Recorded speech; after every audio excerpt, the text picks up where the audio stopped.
still strong. Baby,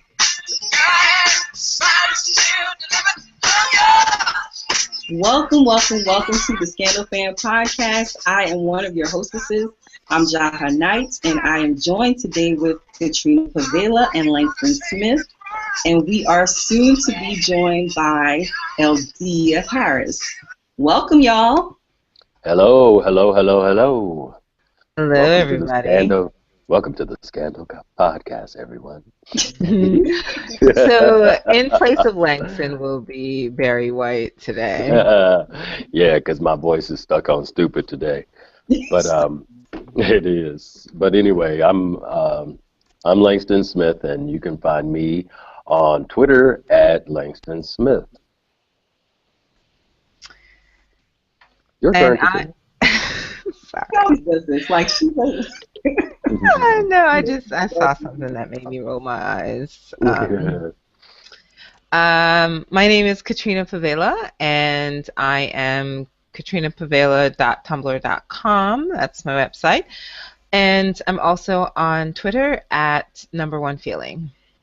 And you can find the podcast at dramaqueenbooks.com, and you can find us on Twitter at Scandal Podcast. So today we are talking about dog whistle politics, last night's episode of Scandal, season 5, episode 4. And this was a really, really good episode. How did you all feel about last night's show? Ooh, there was a couple of times my ears felt violated because I was just like, that dog whistle was loud last night. I was like, immediately, like, there were like those buzz phrases that were jumping right out at you, and I was like, wow, they're really throwing shade at her hard. And it's like, and it was definitely, you were, even though they weren't exactly saying certain things, you knew that it was coming from a racial point of view, and it was like, wow. I want to say something about that, actually, and I loved the episode. I loved it so hard.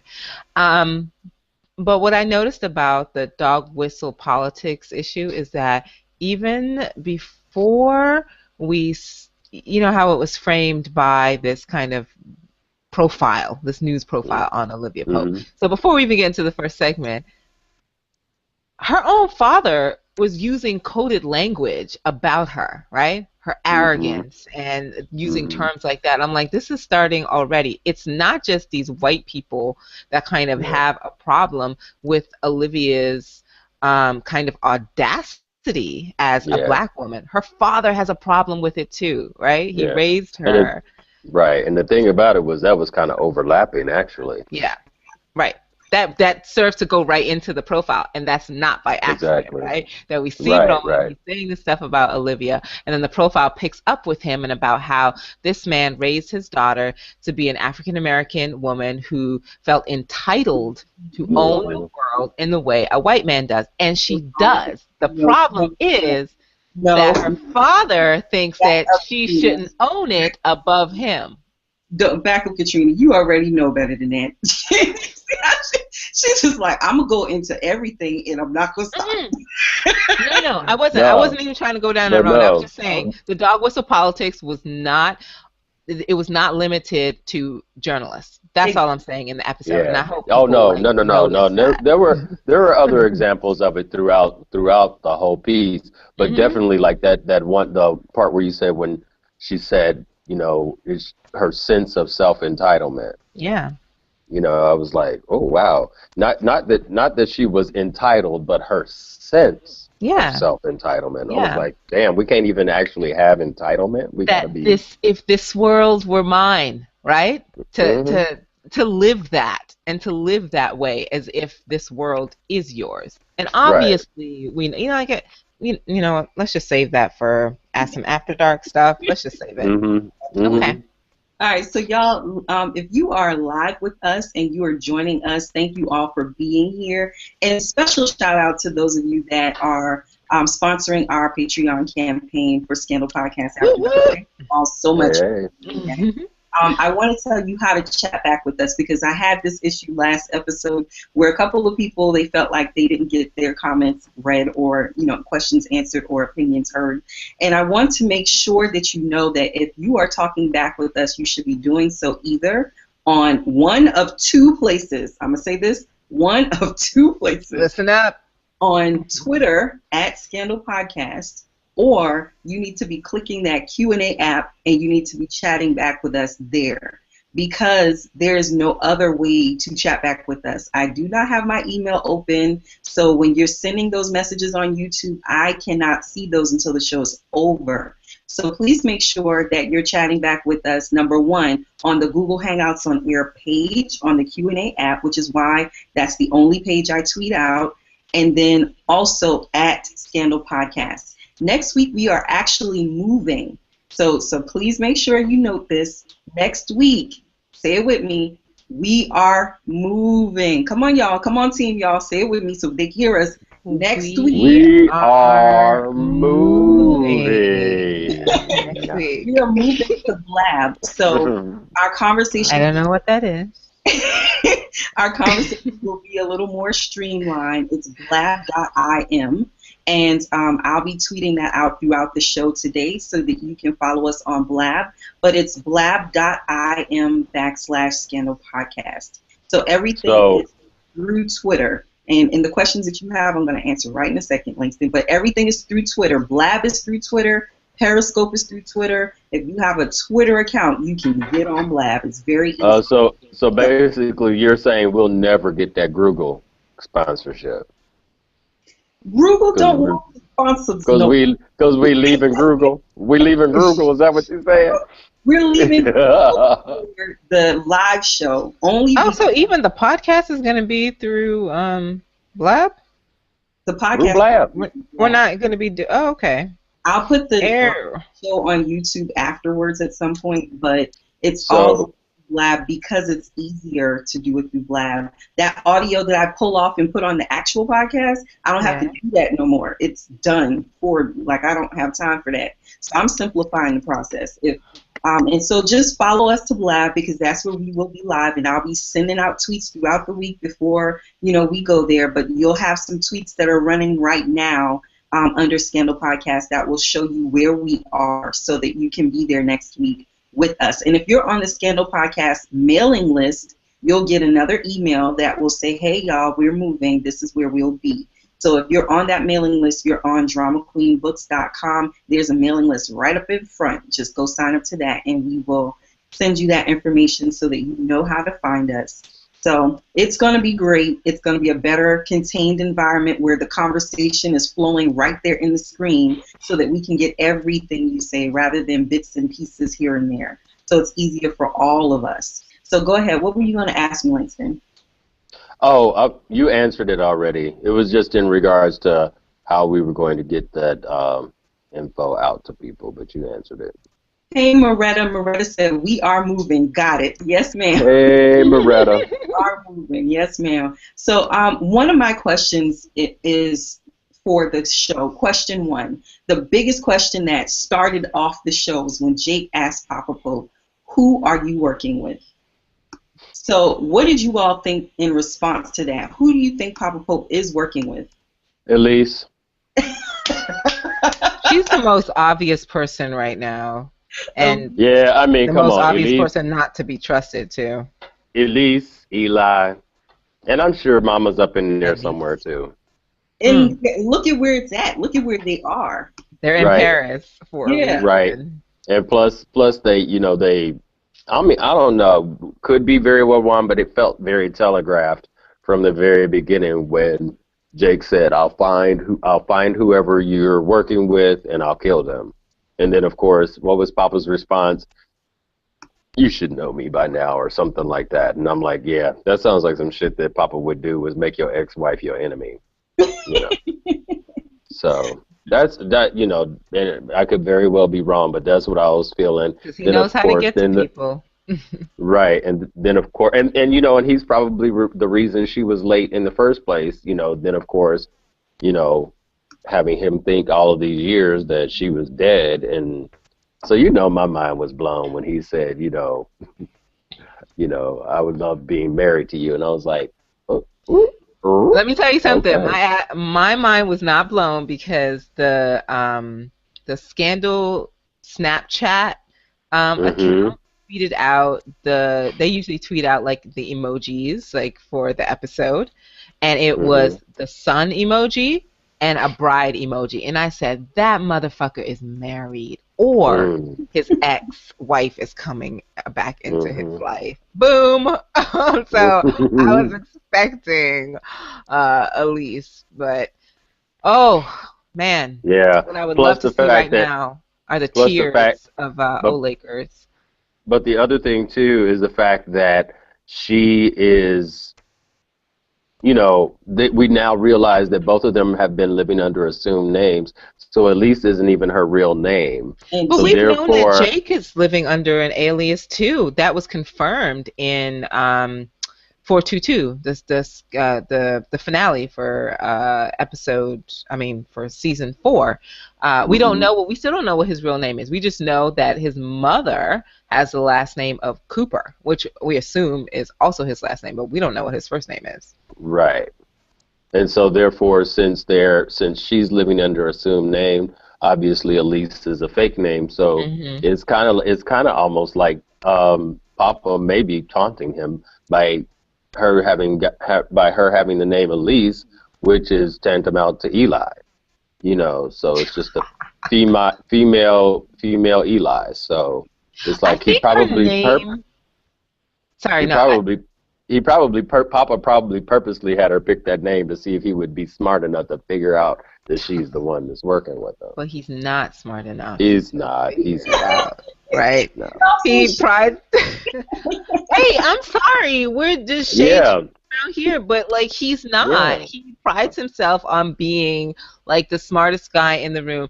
Look, he may have caught Rowan's eye because he was doing all them damn push-ups, above and beyond while he got recruited into B613. But he Mhm. is not that smart. Like, how many times Right. has this guy had to be saved or rescued, I mean, or he has outright failed at his task that but you know he's what's yeah. doing? crazy?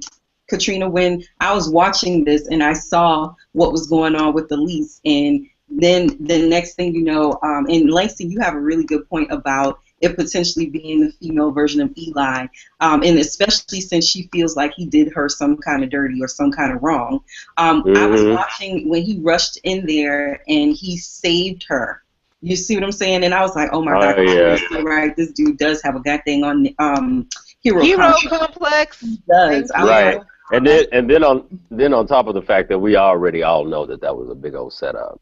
yeah, You yeah. know, that poor Russian Exactly. man didn't stand a chance. He's like, what's happening? She Yeah. probably shot him in his heart before he even got. Oh yeah, and And shot herself, or who right, knows? She may have shot herself. she definitely shot herself. Come on, it was a flesh wound. Come on, Right.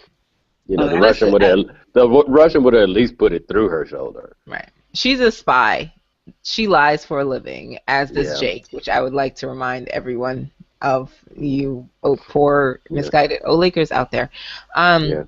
but you'll come to Let Jesus at some point. let's not Nah, let's not forget No, let's no. not for, let's not forget the way that Russell got the jump on him last season. Thank you. She's getting it from you, Langston. She's And looking quickly. and you know what? And there's no such thing as Olake anymore. So let's just let that go. No, that it's not. So we can Yeah. just let it die and be buried. As a matter of fact, I started calling them poor Lakers because because there's no more Olivia in that name. Because poor them and all of their misguided delusions that they're creating. Now they're mad that Elise is here, or Alice. I don't know that her name is Elise as in Eli, or if it's Alice as in Alice because it's supposed to be French. I'm not quite sure yet. I know Yeah. the Well, he's been pronouncing it Elise, so it sounds like it's Elise, but we'll see. yeah. But if it's Eli, then that's like a dead giveaway, dude. Right, but he's also dumb. So if he doesn't speak French, he might be saying it incorrectly. Mm, But I don't know. But I guess he right. would say Alice if it was Alice instead of Hmm. Elise. So we'll see how that pans out. But yeah, there is no more. There is no more Lake, right? It's not even Faux Lake at this point. Just drop it. I mean, if the season has not made it abundantly clear, people are still out there with their delusions, though. You just watched the next episode. Olivia's going to go back to Jake. They might not be so misguided because Olivia did look some kind of way when she saw that Jake had that woman in his apartment. She looked kind of taken aback. That was a moment of like, what the fuck? What the Well, I think of course she would say, "Who is this?" All of a sudden, when you were trying to get out, just I think what may have her taken aback is what may have had many of us taken aback was he may say, "Oh, meet my wife." This is my wife, right? And she'd be like, "What?" Mm-hmm. So basically, you've been sleeping with two married men.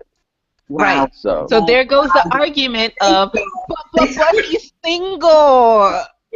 Mm-hmm. I have a tiny violin. Oh, Shonda just threw salt in all of y'all's game now. Oh, I didn't think the writers had the balls and the ovaries to do it, but Shonda said, "Let me unfurl these fallopian tubes for your ass. Yes, I'm doing this," and she did it. Woo. Karen says Oleg died with Russell, and then she says, what if Papa Pope isn't the one? What if there's a new person that's going to take command? Did anyone think that Elise shot herself? What if Mama Pope is the one? What if Mama Pope is the one pulling Elisa's strings, and she's the one that set the Louvre on fire? She is definitely involved in this. But I think there is her involvement as well, but Eli made it somewhat clear that he knows Jake said you're the one that set up Lazarus One, so it is clearly his project. And my theory is that that may be why he kept Marie alive in the first place. She was his reset. If anything happened, she's his reset button. So that's just. I mean, because if he was all about punishing her and getting killing her or whatever, he could have done that years ago. But he held on to her for what 21, 22 years, and then ultimately. Chess game. You were talking about that the other day in the Scandalistas and Scandalrati, that it's a chess game. Remember? Mm-hmm. Oh yeah. I think. But that's Rowan's way, though. Right. Remember he says that he doesn't like killing, right? He doesn't like doing that himself, right? So the two women who are actually closest to him in his family, the way that he hurts them is through punishing them in various ways. He doesn't hurt them physically. He punishes them and hurts them emotionally and psychologically, leaving long-term effects for the sake of being able to control them. He has done this with both Maya and Olivia. That's how he acts when it comes to people in his own family. That's his preferred mode of torture. He doesn't like killing like himself. He's killed very few people himself. What did he say? 52? But now we can say 53. He's responsible. Actually, he said he was responsible for 82. Right, 82. That's 83. But responsible. But the ones that what he did 4 or 5 in the season finale. So yeah.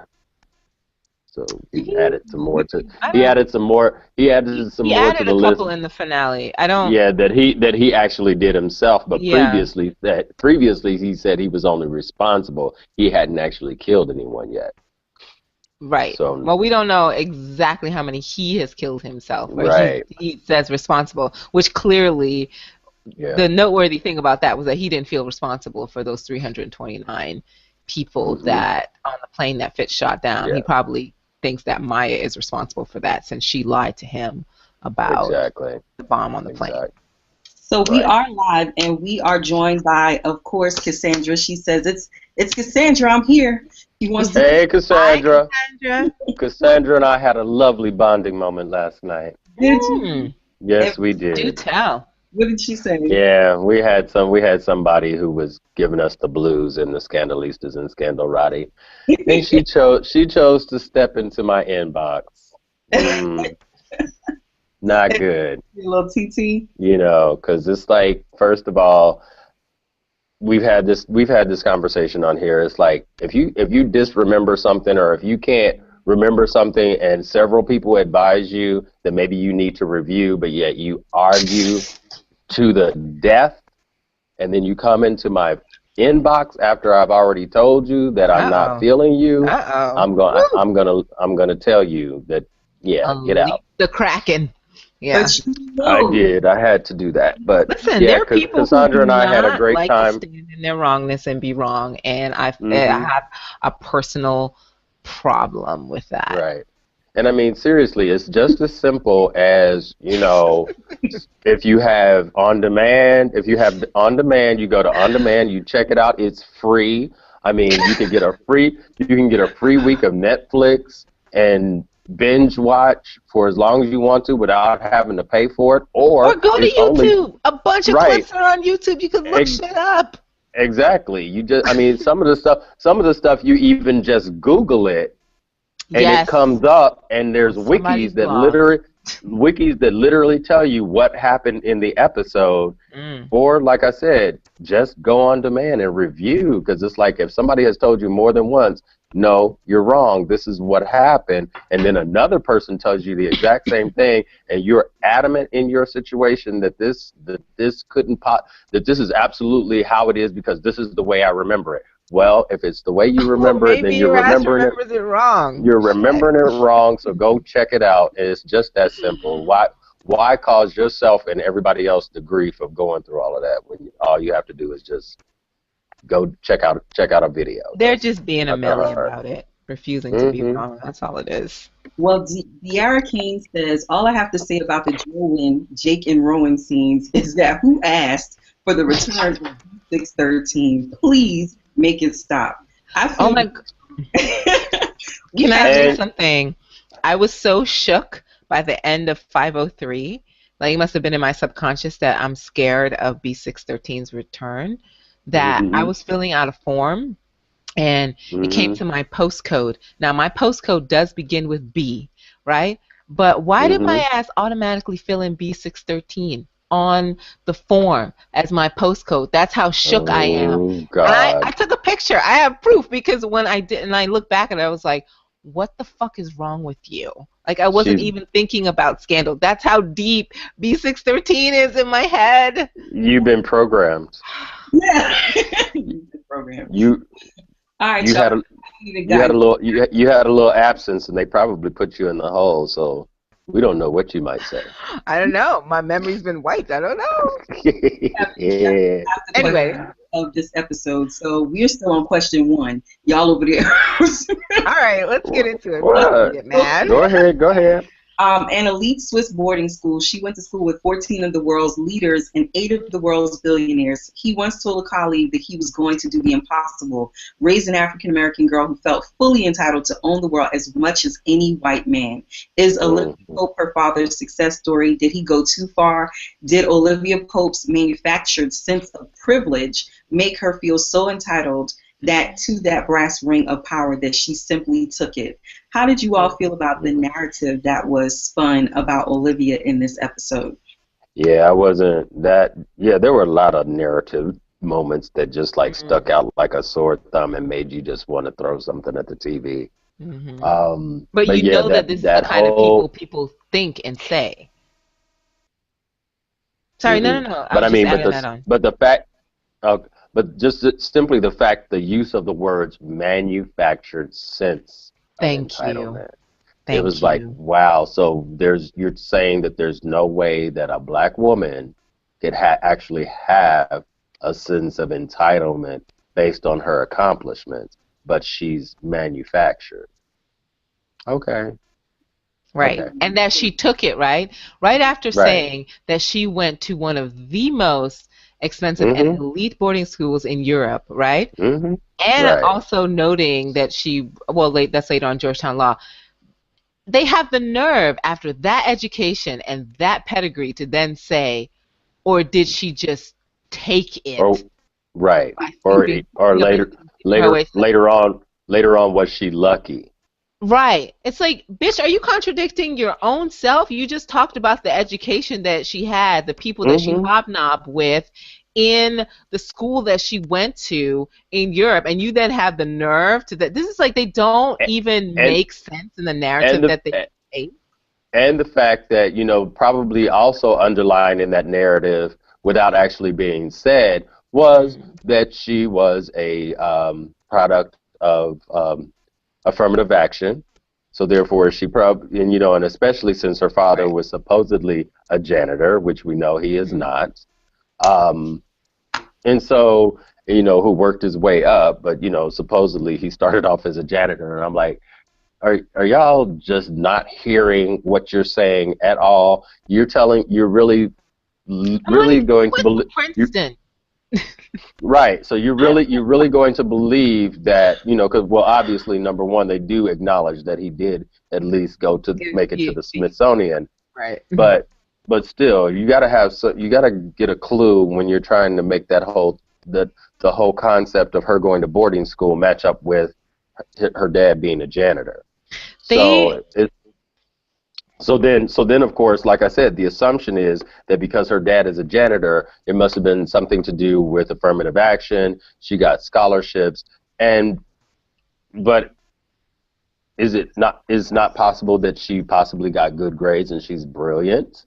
Right. You know, so there's that whole narrative, that whole underlying narrative there that, you know, well, yeah, she had to meet somebody powerful, or she had to have made friends with somebody powerful within her schoolmates in order for her to even get through school.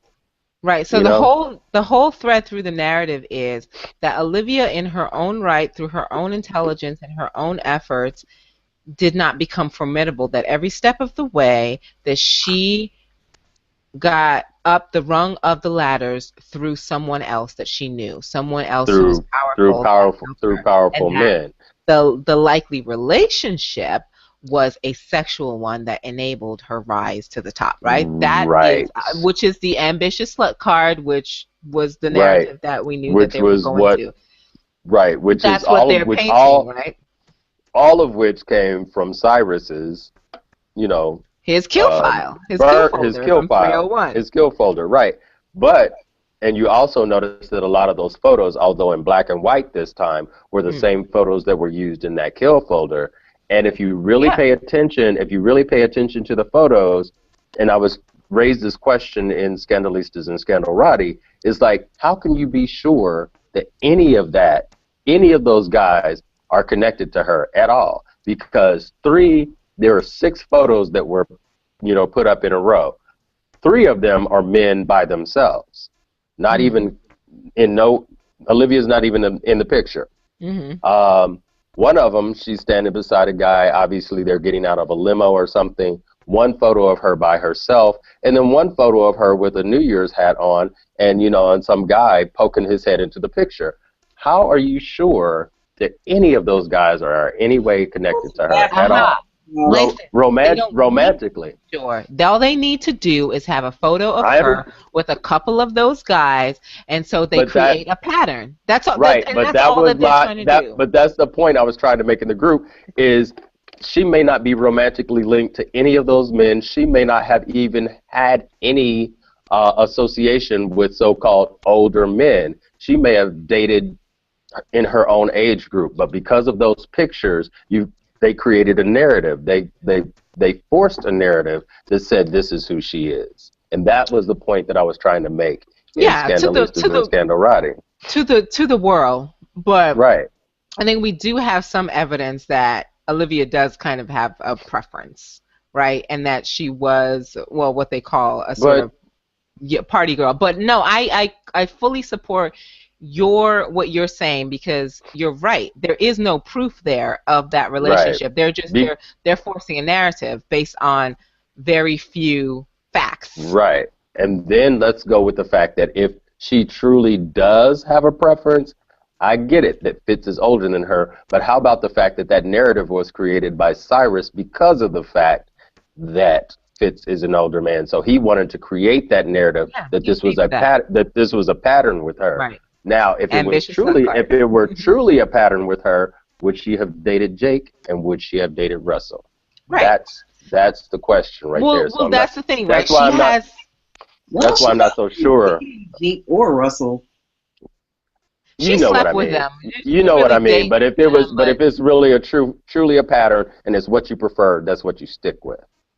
Period. Well, I don't know, because the dating just doesn't work that way. You may have certain proclivities, attractions to people, but they're always the anomalies. And for real, I see Jake as a fucking anomaly in her life Yeah, more so he's than an I anomaly see for Russell. sure. But I think you do have proclivities and attractions to certain people, but it doesn't mean that every single person you date in your life is going to necessarily follow that exact pattern. So if Olivia does tend to like sort of older, more distinguished, powerful men, you're right that is a narrative that was constructed by Cyrus to paint her in that way when he thought he was going to have to take her down because she was the outing of her name was posing a threat to the White House. And we know from Liz from the last episode that she wanted to use that folder, that the ammunition was already there. The white Olivia gave her blessing to Abby to go with ambitious slut card. So they already had that ammo that was created by Cyrus. And the media is lazy. And they just handed it over to the media, and the media went with the narrative that was already created for them. Okay. We should probably move on to question 2. Yeah. We're on question 2. Well, 3. Question 3. Okay, we're ready for question 3, teacher. Kamara Harrington says, I still think Ron let Maya out of jail to get her hair done. That's why I bust out laughing in an inappropriate time. She says she looked too good in the hole. And when he had her in there, the private prison, when he had her in his private prison, probably had her nails done too. And then she says, I don't appreciate the fact that because Olivia dated these eligible men in politics who were single, that she was sleeping her way to the top. What is wrong with her dating eligible, powerful men in politics? Exactly. Period. There's nothing wrong with that. Period. Right? Period. Nothing. Exactly. As if, like we were saying. Let me finish. Okay. I'm gonna let you finish. Hey, I'm gonna let you finish, Taylor. Vanessa says, love your hair, Katrina Pavela, because I'm trying to get to everybody. I'm channeling Olivia in law school a little bit. I know I just kind of left it back out. LDS. So I did want to get that in. And then there was another comment here on Twitter. Legally Cam says, I think Olivia is Papa Pope's success story, but he took it too far by believing he owned her and had the right to control her. And then, of course, thank you, Cam. Has some amazing memes for y'all over here on Twitter. Carlin has joined us live. Hi, Carlin. Hello, Carlin. She said, Langston is right. It's so much better live. She says, you have a good team, so you have the time to read your feed, learning every time as a white girl by listening to you all. Well, thank you, Carlin. I appreciate that.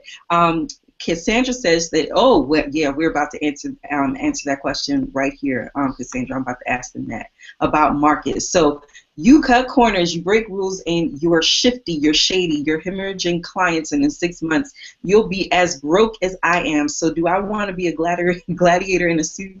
Hell no. Did this not take you all back to Harrison season 1? It did. Of course. It was did. obviously meant to be that. I mean, the same music, the same kind of entrance, the same bar. Yes, exactly. So he walked. And it was, but it was so funny though, because Quinn had it down though. She had that pattern down, and she was going in. And then it was like somebody just scratched the needle on the record because it went. He said no. And then, matter of fact, hell no. Yeah. It was like no. Joining OPA. What do we think of him joining OPA? Well, number one, I just have to say that he came in with a big bat swinging. Because obviously new guy on the block. He didn't necessarily have anything to prove because he really didn't want to be there in the first place. But the simple fact that they told him that he couldn't do something, and then he went out and did it anyway, and it worked. I was like, yeah, he fits here. He's gonna be just fine here. Well, on that note, first of all, I would just like to 2 things I want to say. First of all, I would just like to celebrate and everybody remember how far Marcus has come, and also that we still don't know how he will work with the entire team and with Olivia. You know, Marcus is the guy that thought he could check Olivia's black card, which, you know, we talked about that in that episode, and I called out all that stuff.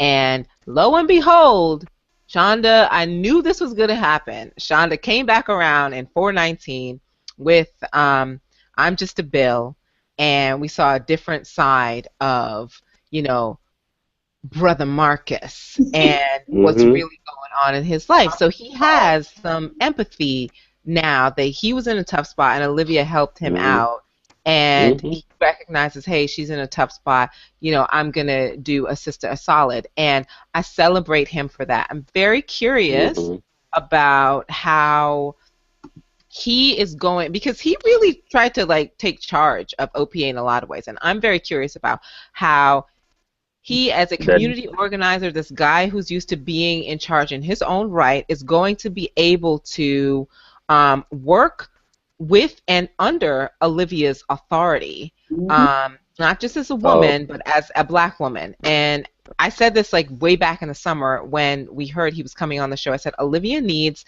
a relationship with a black man on the show that is not adversarial. That's the purpose that Harrison served. And so if Marcus can serve that purpose, you know, I'd be very happy about that. But I don't expect them to be the same at all, because Marcus is a different kind of black than Harrison was, right? We have lots of different kinds of black on this show. No, it's true. Hold on a second.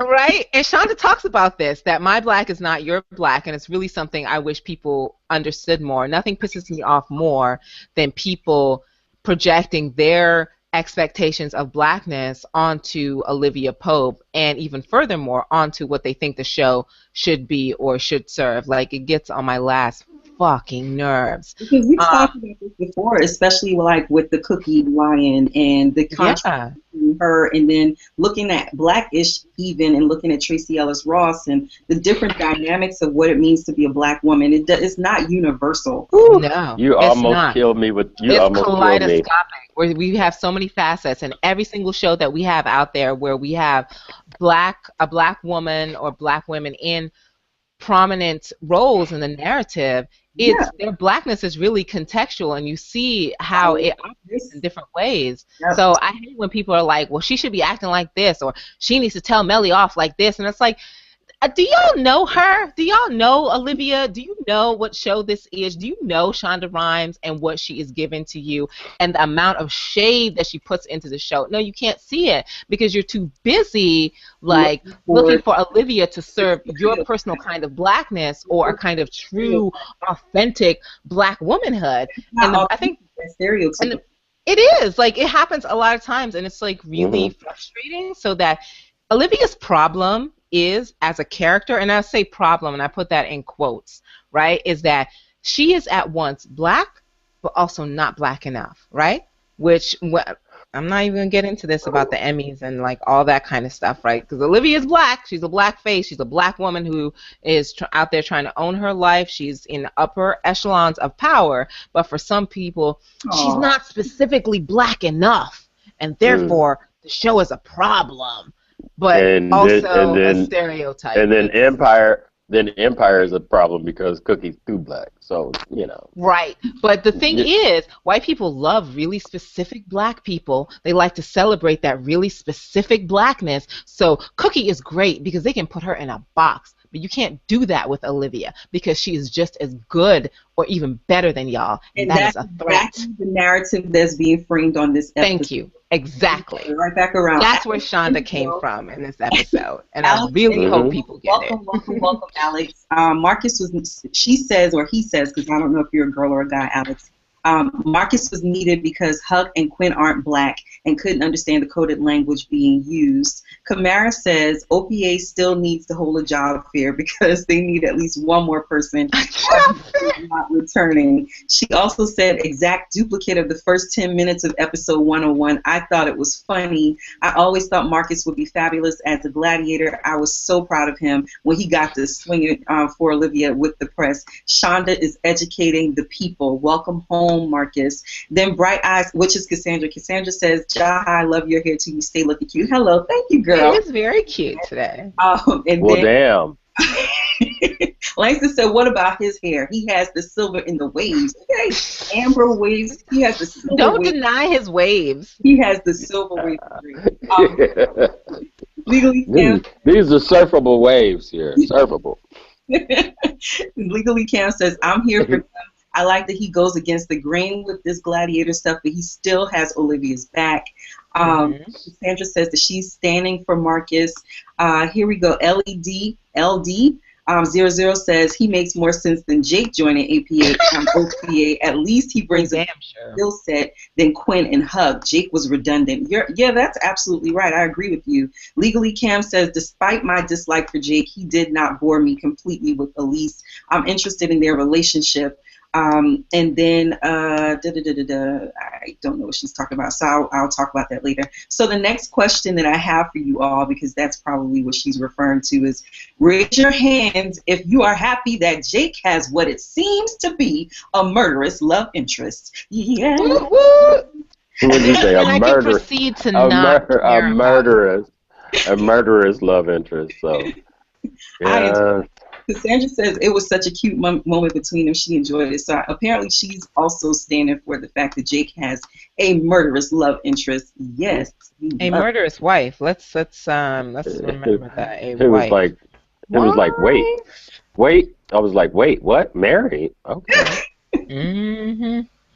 Not only that. Can we talk about how he actually has chemistry with Mia Maestro that he completely lacked with Kerry Washington? Exactly. Yeah. Exactly. It just didn't feel right. No. It just didn't really curl all the way over at any point.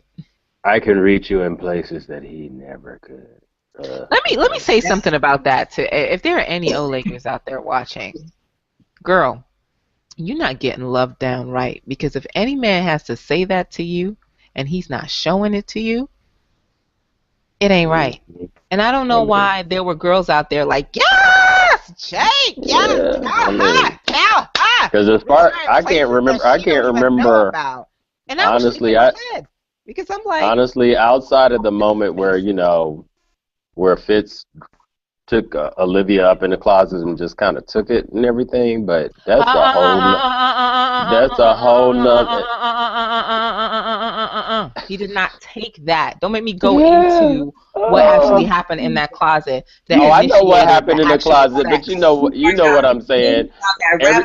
But you know what I'm saying. But I'm saying it's not the same as Jake running his ass up in her office and putting his hands around her throat. Oh hell, That's what I was leading to. No, those are two very different things. So Alex Indigo says Marcus was like that. So true, Langston. Yes, Kat, so much yes. Kamara says, we love you too, Langston. Your hair looks great too. Kamara stay giving y'all compliments. She don't never compliment me. You know what? Thank you, Kamara. Tell you something. No, not just woman's hair. Thank you, Kamara, in a hair comb. Let me see if I can get a. Let's see if we can get a hair product sponsorship.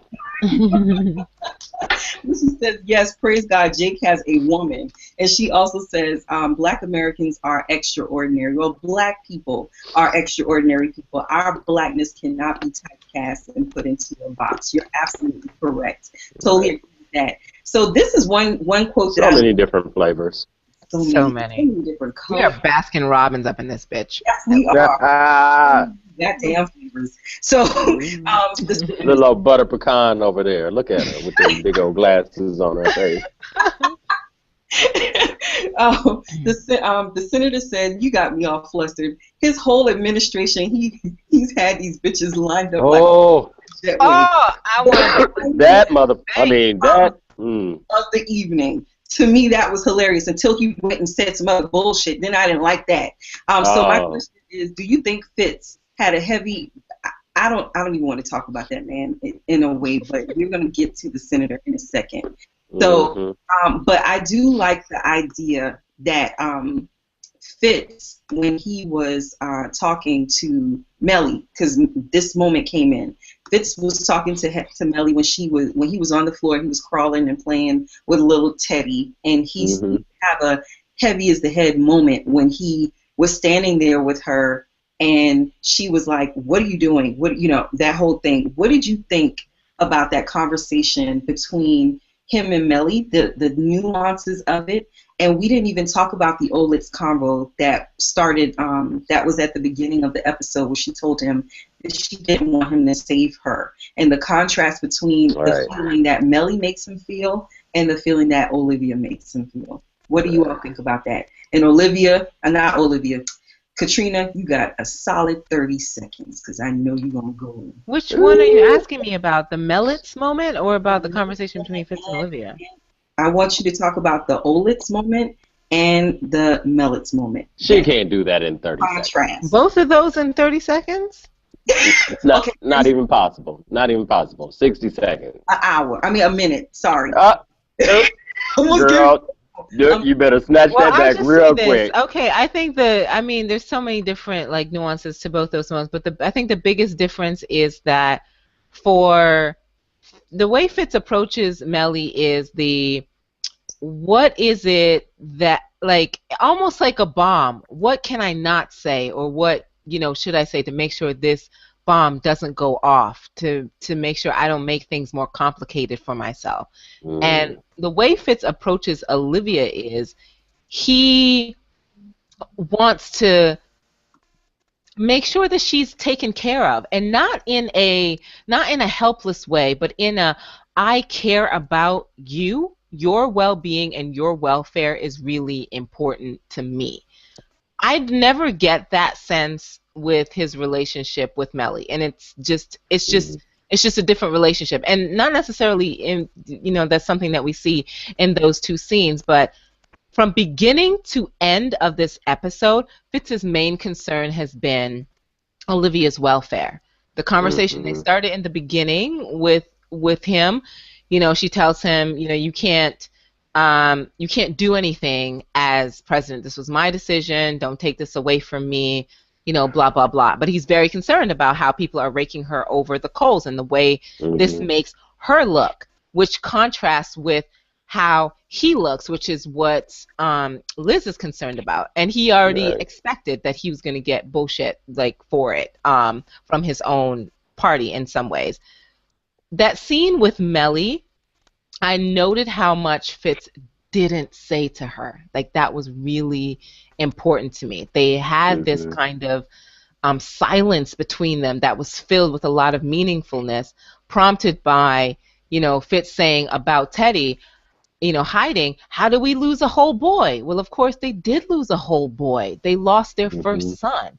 And that's what kind of prompted that moment, that they will always be family. So as much as Fitz is moving on to a new life with Olivia, he will retain that tie with Melly because she will always be his first wife. She will always be the mother of some of his children until he has children with Olivia. And they will always have that tie. And for me, that's not, a terrible thing. I felt rather wistful in that moment between Fitz and Melly. And I have a question real quick because I can't remember for sure if he acknowledged it. But she said, "I won't hurt you if you don't hurt me." Did he acknowledge that? His face. He had a surprised look on his face, and then he said, "Okay." After she said that, so he did acknowledge it. Yeah. So then he moved forward and broke that promise. But they have a different understanding of hurt, right? For Fitz, it means I am not going to attack you or say anything bad about you in the press or make you look bad in any way. I will support you. Which, if we go back to the plan introduced in 222, the season finale, that's exactly what Fitz said he would do. However, with Melly, her pride is more important to her than even herself and her well-being. Melly's pride is what was hurt in the end. He wasn't thinking about that or thinking about her. His only thing that he was thinking about was Olivia is being tortured by these images, by these words from people I need to go to her. Not just that, is that I need to make a show of this in the press, because that's one way of counteracting this slut-shaming narrative, right? That if the President of the United States shows that, yo, this is not a dalliance, this is not my mistress, this is my girlfriend, which is another contrast there between the language being used by the media at the time and the language that Fitz was using with Olivia. I'm here to take my girlfriend on a date. I'm going to make out with my girlfriend. And then the press saying, oh, the president's showing up for the home of his, purported mistress. Is that contrast there? He's showing that this is a woman that is important to me, who I am willing to put myself on the line for. And he's going to have repercussions for this action. But he's willing to take that. Because ultimately he's saying you can impeach me, but impeach That's me. That's exactly what he's saying. Don't try to extort me on something that's important to the country. Right.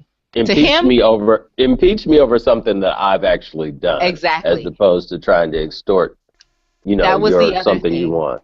That was exactly the other thing being said with that action, which we, could glean from the conversation with Abby. And I was really proud of Fitz, because I think what people sometimes get confused about is that Olivia advises Fitz as the president, right? Wait. All right, we'll stop. We'll roll this back. All right, so let's go backwards, because that something you said earlier kind of plays into the fact that the senator said the next time you decide to go outside of your marriage, choose a girl that's more palatable to the base.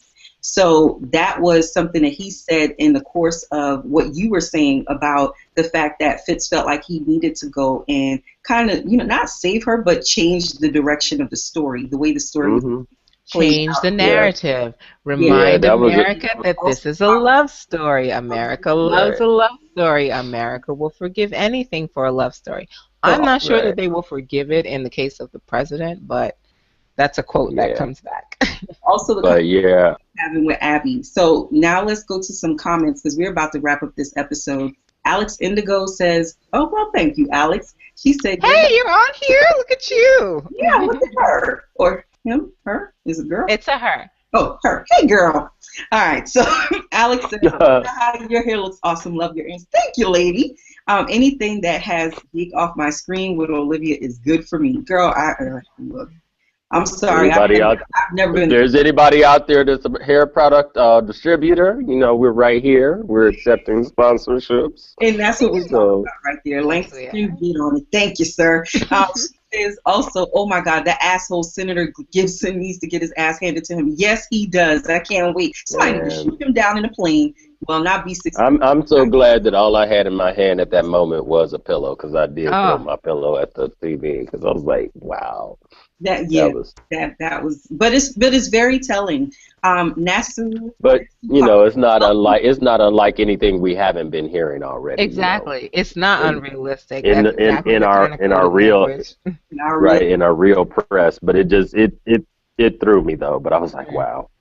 Nasu Kali. Sorry to interrupt you, Jaha. Go ahead. First time she's been on. So Nasu says, that's a really good point. Fitz is always looking out for Olivia, even in the way he holds and embraces her. Moretta Jackman says, after Cyrus's rant to Melly, should we be concerned? Look, should we be concerned for baby Ella? Do we need to call the Bureau of Child Services? Have you seen Ella? No. Can we talk about that moment? Oh God! Can we talk about it? Please talk about it. Yes. Can we talk about that moment? Because I swear to God, I was like, damn. And I think in that moment, Melly, besides the cut that he dug at her when he said, well, your kid is safe and sound, he's in a grave. I was like, ooh, damn. But that moment, and then the fact that he also told her that she didn't love him. I love him. You don't love him. You just cohabitated with him and you used him. I was like, wow. You saw the arrows hit her emotion. Oh, my God. And then the fact that I think the realization came over her that he manipulated her. Yeah. That he manipulated her, not Fitz. And I was like, wow. He went there. And she's so happy with Olitz in this episode. She loves Fitz so much in the way he loves Olivia. You got an Olitz thing here, Katrina. She's like, I'm on. Oh, you know what? Kamara says, You know what I have? y'all are feeding my little ego over here. Thank you, Kamara. I appreciate you. I have to admit during that moment I actually giggled at the TV because I was like, and I caught myself and I was like, why am I giggling? But you know, Yeah, it was kind of because it's giggle worthy. it was sweet. It was It sweet. was I so was like, Pretty Woman, and I just I loved it. but it caught me off guard.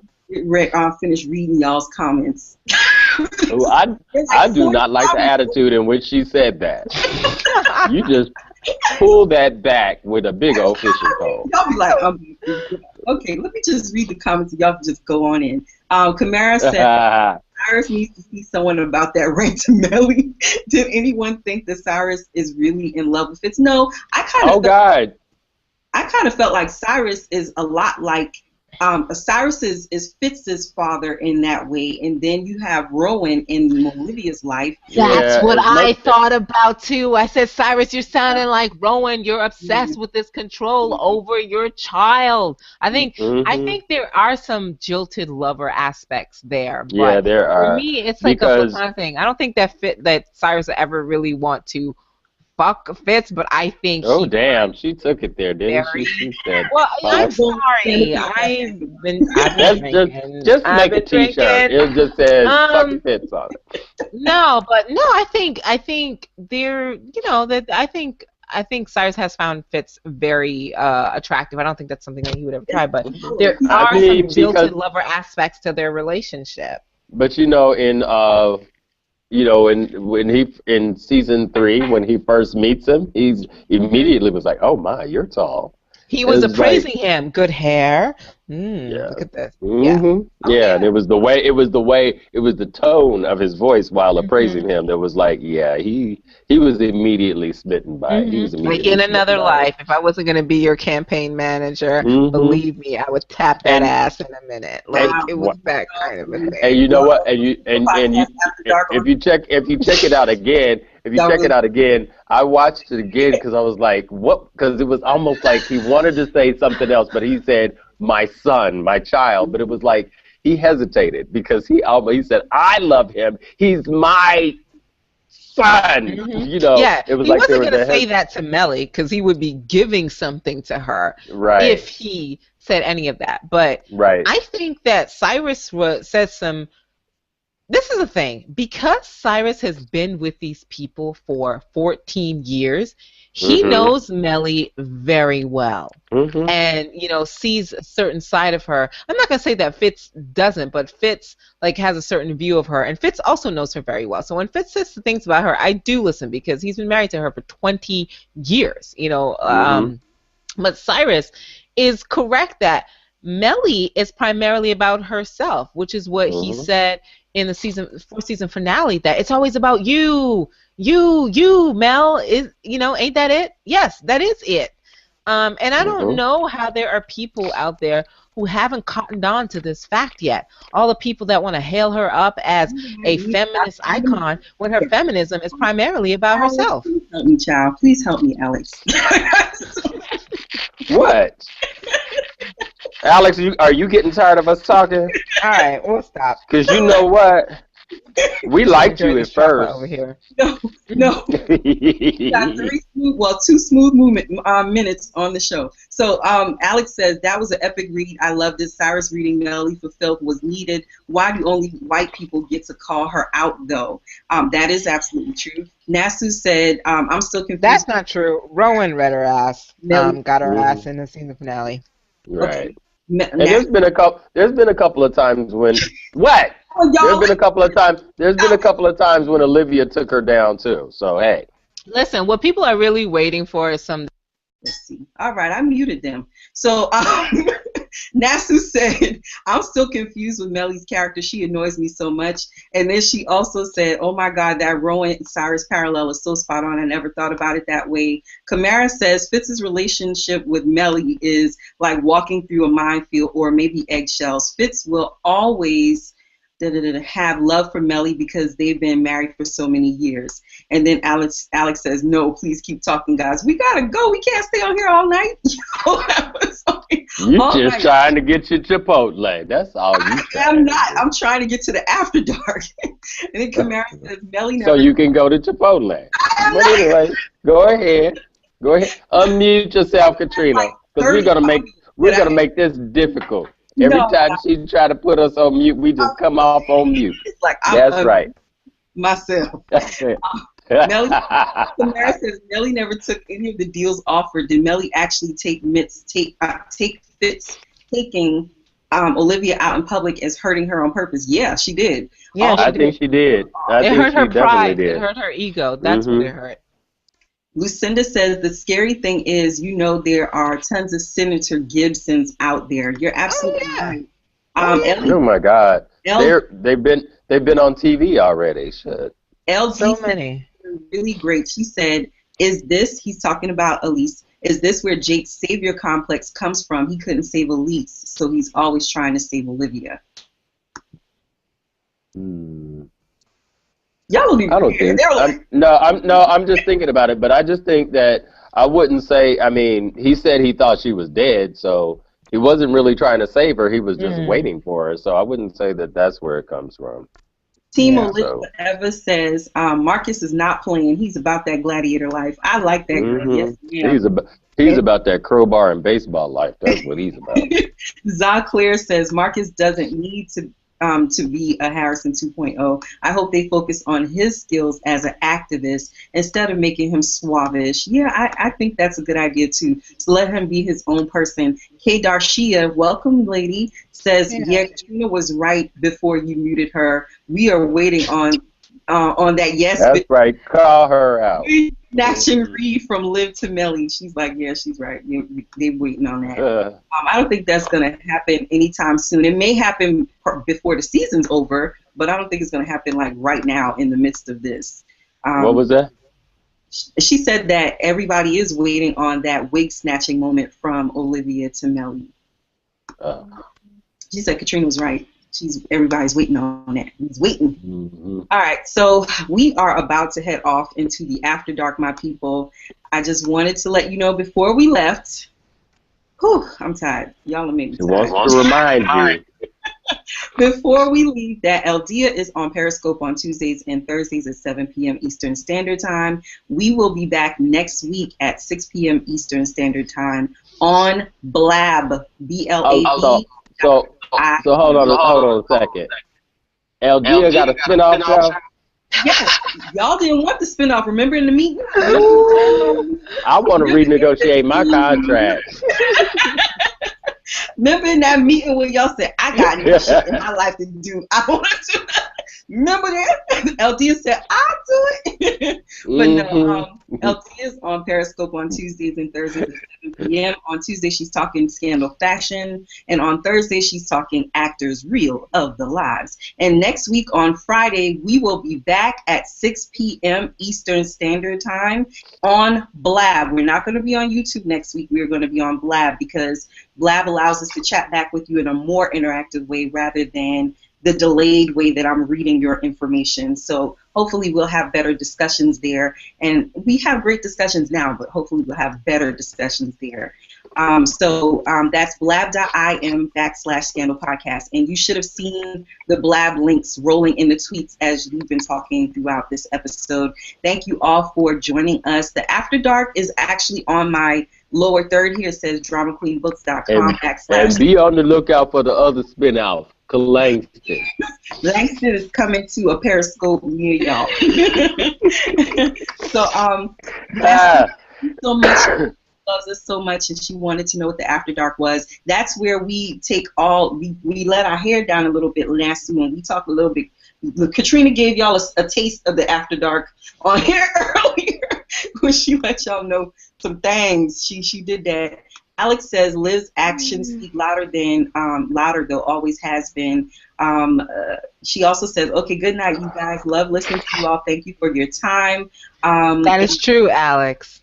Liv is a show, don't tell kind of woman, whereas Melly is all about the talk. And I keep telling y'all this about Liv. Anyway. She says it's a good morning for her. It's 7 a.m. Good morning. Where are you? And then Kamara says, you guys in are Australia. Great after dark. So, okay, awesome. Thank you, Kamara. Yes, we're moving just this episode, like the live episodes, and we'll have tweets rolling out throughout the week. And then K. Darshia says, yes, you are right. I don't mean getting physical, a verbal read, like the countdown read that she gave to Edison. All right, y'all. So we are about to be out of here. Let me see if we have any other Twitter comments so I can read those. No, we don't. Yes. See, I'm on top of this thing today. Ah, shoot. We have other comments. Okay, so here we go. I think you have Shane. Shane is over here talking. He's ready for the action. Is he talking smack? What's she doing? Ready for the after dark. Umia was live with us. I meant to shout you out earlier. She says, I agree with you. Fitz did break the promise not to hurt Melly. That's why she went ahead with the plans to impeach him for the next episode. And then who else? I just want to make sure we get all of you because I don't want to hear no after episode shenanigans. So that's it. Thank you all for joining us live.